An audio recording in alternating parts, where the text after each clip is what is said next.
good morning, everybody. I hope you can hear me, and I will immediately share my screen because I have a presentation prepared for you.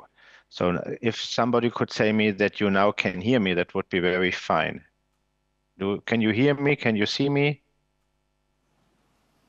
Hello? Okay, good. Then I start. Okay. Opportunities for Hungary in the global space ecosystem. That's the question which was given to me, which I should try to answer. And I start with what I call the so-called global challenges. There are many global challenges, and you might have a different priority list than I have here. It's not a priority list. I don't give numbers, 1 to 10 or so, but all of these different global challenges exist, and all of this can be tackled by space activities. So therefore, number one, whatever you do in space, you can help also to tackle global challenges. Number two is the following. This is an official presentation of from my time as being Director General of the European Space Agency. And at that time, we defined 4 programmatic pillars of ESA. The first is science and exploration. The second is safety and security on Earth and in space. The third is applications, Earth observation, navigation, telecommunication. And the fourth is enabling and support, including the launchers. And again, it's something like a wish list for you. So you can, wherever you would like to be active, select something out of this list, and then you will be fine. And then the next step is how to do it, how to really make out of a small plant really a strong plant by supporting a special area. And for that, you might need some money. Yes, it's possible, but there is the very important question on investment, what to do and how to do it, more private or more public. So there are several possibilities you can select to be really, as Hungary, a strong country in space. Looking to the public side, the government should be a customer for space. The governor can be an investor in space. The government can be a broker because the government, also I was just talking before me, you have very many relations towards throughout the whole world. So you can use that. And of course, regulation is also something which the public side has to do. And then in several countries, we have what we call space agencies. Space agencies of the past have to change into a new paradigm. So they can still be a research and development entity. They should be the partner of industry. They should be, again, a customer, an enabler, and a broker for different activities. There is this very famous word of new space. I met several so-called new space companies, and I was asking them, so what is really new space? None of them said, it's a small company which has in the backyard a factory for launchers. But what they answered was cost reduction, commercialization, disruptive innovation, artificial intelligence, agility, and flexibility.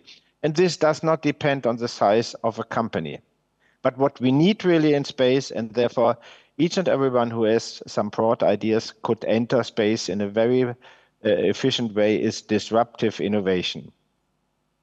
We have in space, we have what we call the large system integrators. You all know them, Airbus, OHB, or in the US, United States, Boeing and others. And we have smaller companies and suppliers. And what is important for all of them, there is some space for the big ships and for the small ships. But the main importance is that the government has a clear interest. The government has to define a political will and prepare the climate for that. The government should use different instruments, should accept that some failure may happen. This is part of the game. Without failure, you have no innovation. But there is, what is very important, the very last line of this slide is there should be a fair competition between the different players. It's always there are some discussions about startups. And of course, Elon Musk is always mentioned as the startup in launchers. I can tell you there was another one. In 1975, a guy called Lutz Kaiser, he built some rockets and he said low cost instead of high tech. This was in 1975, far beyond everything what we found out later in space. And yes, he launched his rocket. He successfully launched, but it was too early. So the society was not ready for such a private company developing rockets and launch them. Of course, with SpaceX, founded in 2002, Elon Musk came on the scene, and it's very important to see that it took him more than 4 years to have his very first launch, which was a failure, by the way. So therefore, it's again, Elon Musk is also a good example that failure is something which can happen, but you have to overcome it. Now, for instance, in Germany, we have small companies for launchers, several companies, Rocket Factory Augsburg, High Impulse, and EISA Aerospace. And I will show now in the next slides, I will show you some small companies from around Europe and even further on, which are very successful. There is a small Scottish company called Orbex building a launcher. There is Astroscale, a Japanese company building special spacecraft to remove space debris. There is Neurospace, a Portuguese company. Portugal is not famous for being a space country, but this is a small company building anti-collision systems so that we can avoid collisions in space. So again, it's a small company, but with a great idea. And then there is a company which I would recommend if you want to do something with small companies, look to that company. It's a Bulgarian company called Endurosat, and they are really developing not only satellites, but they offer a service and I call it one-stop shop a la carte. So you can ask them whatever you would like to have, either a satellite or a launch or some special instruments, and they will produce it. They started with a very small amount of money, and meanwhile they are very successful. So I would strongly recommend if somebody wants to create a company, look to Endurosat, how they did it. It's a good, very good example. And of course, it's not only to fly into space.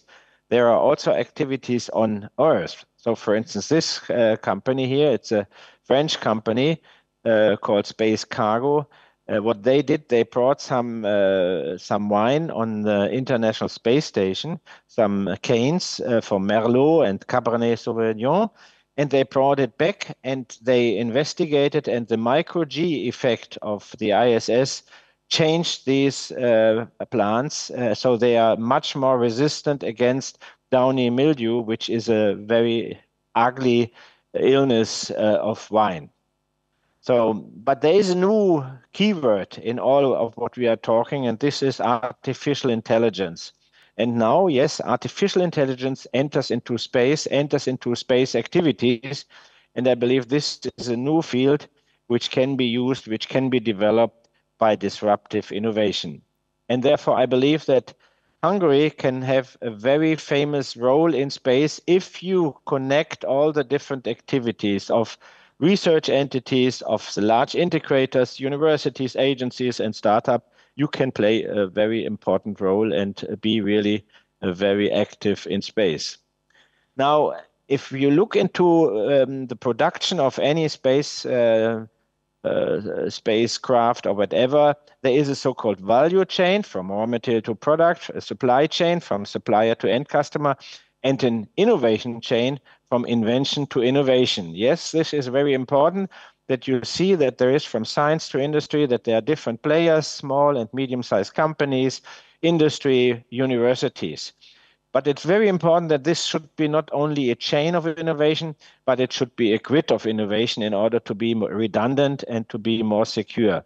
So therefore, using the different universities, using different entities to make this way from invention to innovation, a sound way. And that means we are having, in addition to this, one more, which I believe is very important, and you are on a good way in Hungary, that is a chain of motivation. What I mean with that is, you all know this guy, Bertalan Farkas, and he fascinated Hungarian people, and fascination is a very good movement in the brain of a young or older guy.